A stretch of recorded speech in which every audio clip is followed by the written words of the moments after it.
¿Tenés sed? Agua Soda Palotti. Calidad superior lograda con experiencia y trayectoria.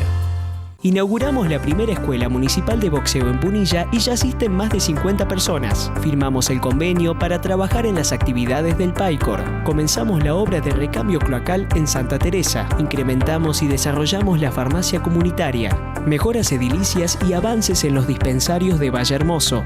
Formamos y seguimos trabajando en el Centro Cultural Juvenil.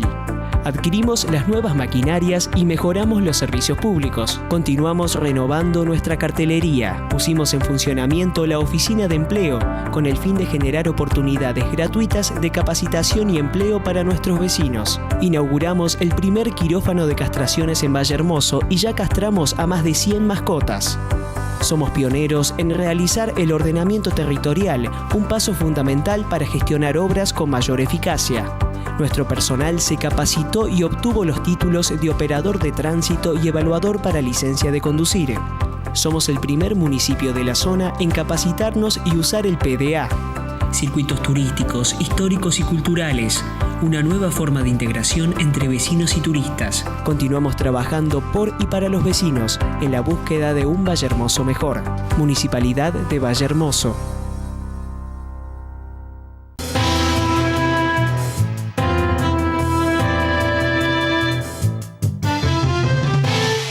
Continuamos entonces con Quique Robles, un amigo de la casa que nos está realmente alumbrando un panorama que es muy complicado verlo. Sin embargo, tras la explicación de Quique uno lo ve con más claridad. Espero que en su casa le haya pasado lo mismo. Y la pregunta sería, ¿cuánto tiene que ver la educación con esto? Con estos fenómenos. Y sensiblemente tiene mucho que ver. Tiene mucho que ver. Porque sí es cierto que la carga en la construcción de una cultura, porque el sujeto propio de la historia es la cultura. Todos, a través de la historia, pasamos armando un sujeto cultural. Los latinoamericanos de una forma, los europeos de otra, pero en esa cultura que construimos, el orden mágico tiene un componente, como dijimos, está bien, pero el desarrollo de las culturas tiene mucho más que ver con la superposición, con un paso de ese orden mítico a un orden más racional, ¿no es cierto? Si no, tendríamos que aceptar las barras bravas y bueno, claro, aceptar que se termine imponiendo esa pura sensibilidad o instintualidad liberada. Y no, al contrario, digamos, tratamos de, en el proceso civilizatorio, ir siendo un poco más racionales y combinando, sin olvidar esa raíz que tenemos, ¿no es cierto? Que por otra parte forma parte de la cultura y es innegable. Pero la educación es un proceso justamente de adaptación, básicamente, de adaptación a un orden y a la convivencia. Bien, cuando hablamos de educación, aquí valdría aclarar algunas cuestiones. Porque hablamos de educación como enseñanza, sí, y hablamos de educación como un todo integrado a la historia, que es lo que estaba planteando vos recién. Ya vi, como cultura, digamos. Como cultura. En los últimos tiempos escuchamos que necesitamos una reforma educativa en Argentina. Algo que pareciera hacernos ver como en un periodo de involución o tal vez de retraso frente a otras realidades instaladas en el mundo. Ahora, a mí se me hace un poco difícil de entender esto. ¿Y por qué digo que se me hace difícil? Hace menos de 10 días hemos tenido una feria de ciencias en la ciudad de La Falda que realmente impacta por la calidad de la misma y por la juventud de sus hacedores. Si tomamos los medios de comunicación, observamos que semana a semana hay concursos y certámenes internacionales donde participan los argentinos y se quedan con los lauros más preciados. Observamos como nuestras universidades, semana a semana en medicina, en técnica, en física, en química, están generando nuevos proyectos. Y entonces comienzo a preguntarme, ¿qué reforma educativa tenemos que hacer? Y si en realidad hay una reforma educativa por hacer. Sí, una modificación, un mejoramiento de la educación siempre es admisible y es necesario, ¿no? Pero ¿qué ocurre? Habría que señalar dos aspectos. El primero, que la educación y el Ministerio de Educación, dentro de el organismo que programa esto, no puede operar y oficiar como una agencia de colocación de empleo. Son dos cosas distintas, ¿no es cierto? Una cosa le compete más al Ministerio de Trabajo. ¿Qué compete al Ministerio de Educación? Formar personas, ayudarlas a desarrollar en sus aptitudes, en sus destrezas, en su calidad vocacional, en su llamado vocacional. Porque acá vienen estas dos cuestiones que les digo. Si nosotros incorporáramos en la enseñanza el tema principal de la vocación, es decir, saber entender que aquella ciencia o lo que enseñamos como ciencia en las escuelas explica un para qué, pero ese para qué remite a un para quién, que es cada uno de los sujetos. Nos encontraríamos con un sujeto que está desarrollándose en un campo del saber que realmente es aquel con el que se identifica. Para eso, la escuela tendría que poner mucho énfasis en descubrir en cada sujeto, en cada grupo de sujetos, las verdaderas vocaciones. El peor enemigo que tiene la escuela es el tedio, es el aburrimiento, es la decepción del sujeto. Porque los sujetos que van a la escuela no tienen un amplio rango de aceptación de las frustraciones. Se frustran rápido. Entonces obtenemos un producto, por decirlo de alguna forma, escolar, de bajo rendimiento. Porque la vocación no está concordando con la actividad que se propone. Lo otro es la cuestión de establecer una síntesis entre la teoría y la práctica. Es decir, no se puede plantear la educación como que está dirigida a encontrarse en el campo laboral como si ya hubiéramos resuelto nosotros la diferencia que hay entre conocimiento teórico y ciencia aplicada. Porque no está resuelto eso, está por discutirse. Entonces hay que discutir acerca de ciencia en la escuela, en los institutos de formación. De ciencia, de alcance de ciencia, de cómo se produce la ciencia, de metodología científica, de objeto de conocimiento, de etiología, es decir, de causalidad de los fenómenos, de explicación, de alcance de las explicaciones, de alcance de las interpretaciones.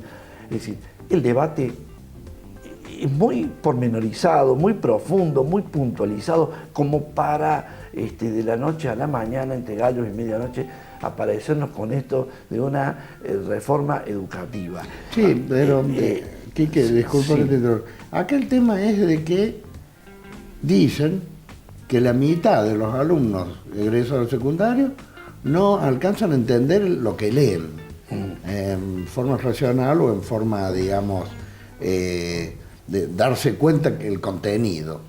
Saben leer, pero no el mensaje de ese texto. ¿Qué es lo que está fallando ahí? Bueno, ciertamente en la escuela pública, porque supuestamente parecería que está dirigido a la escuela pública, pero en la escuela pública se da esta cuestión, que yo te digo que me parece que es primordial, el hecho de detectar la cuestión vocacional. No todo el mundo, a mí también me lo han dicho, no saben resolver operaciones, ecuaciones de primer grado, no saben sumas algebraicas. Está bien,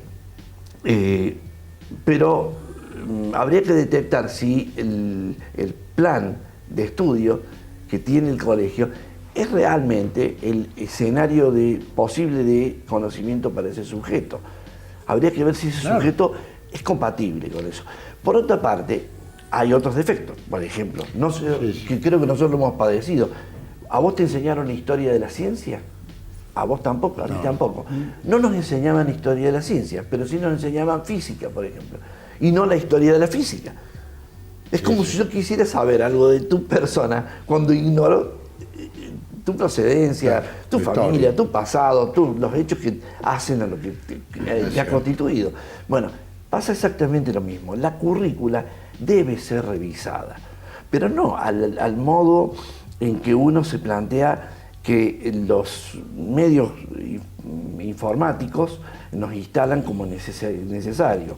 Es decir, no hay por qué dedicarse exclusivamente a la informática cuando tenemos un gran descuido sobre la lógica, por ejemplo.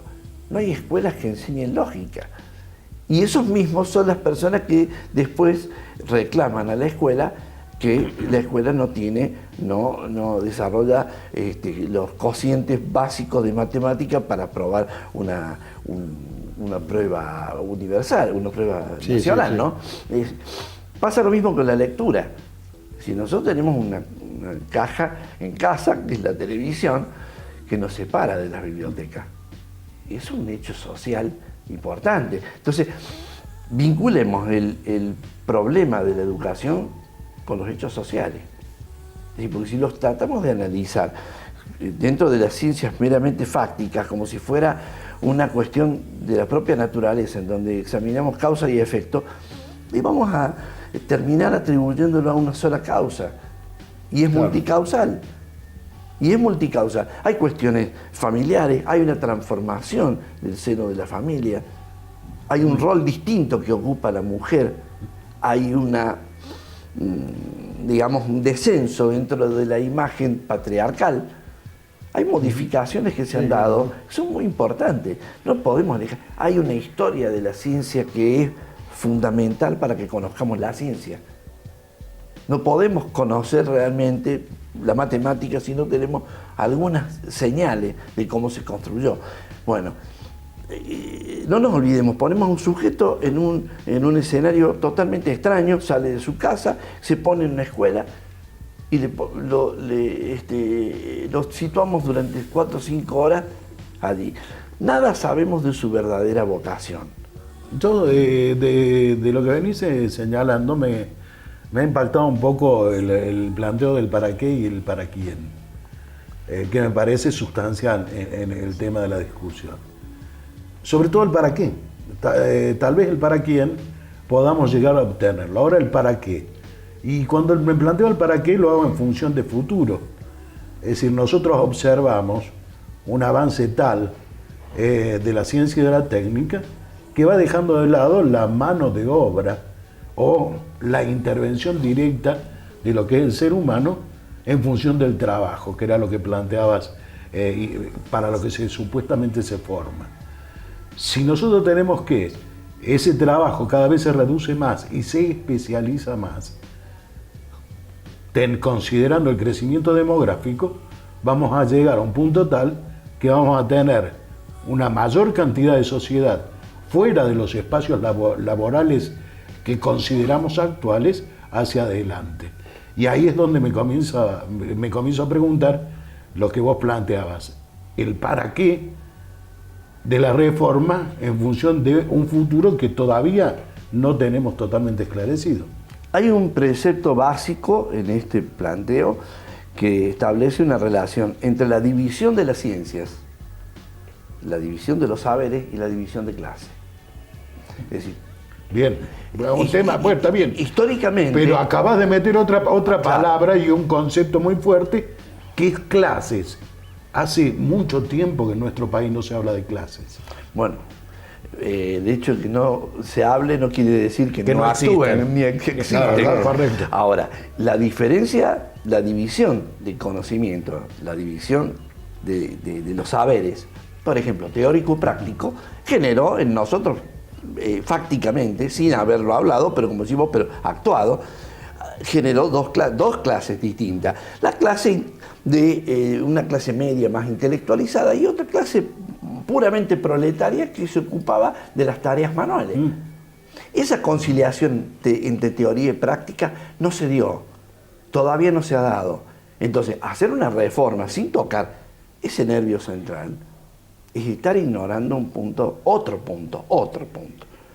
Otro es el hecho de la historicidad misma de la construcción científica. Y otro, esta cuestión de que toda división de conocimientos y de saberes genera división de clases. Entonces, eso es lo que habría que reconciliar para incorporarse en otra tercera fase, ya ni teórica, ni práctica, ni teórica, sino teórico-práctica. Entonces habría que ver cómo orientamos a las universidades, a las escuelas, hacia un saber que reúne esas dos cualidades.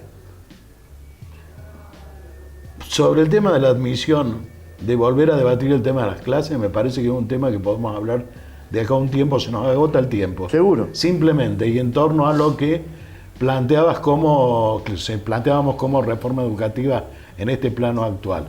¿Crees que el mejor camino, de acuerdo a lo que venía señalando, es si queremos hablar de una verdadera reforma, llamar a un congreso pedagógico de nuevo?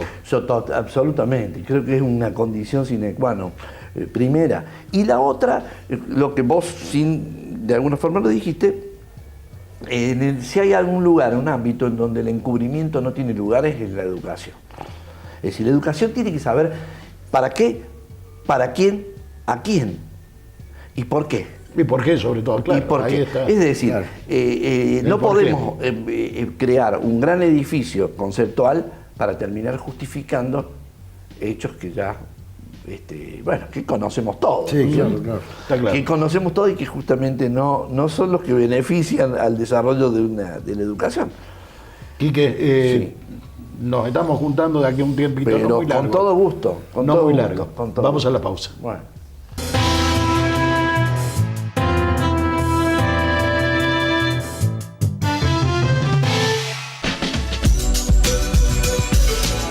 ¿Sabías que menos del 1% del agua total del planeta está disponible para ser utilizada? Y que miles y miles de personas caminan horas diariamente para buscarla.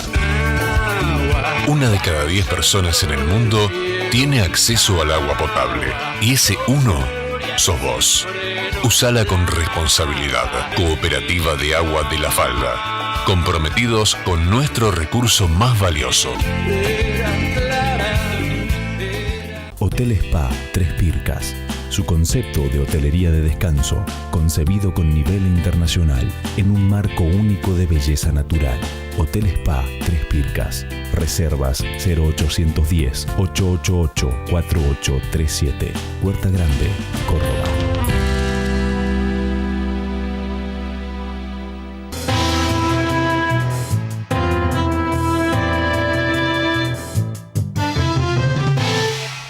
Bien, pequeñísimo bloque de despedida con, una satisfacción escucharlo siempre a Enrique, que claro, nos deja para seguir desarrollando un montón. Esperemos que en su casa le cause lo mismo, charle con la familia, estas cosas son fundamentales y no son complejas, simplemente escarbar, darse cuenta. Irnos conociendo.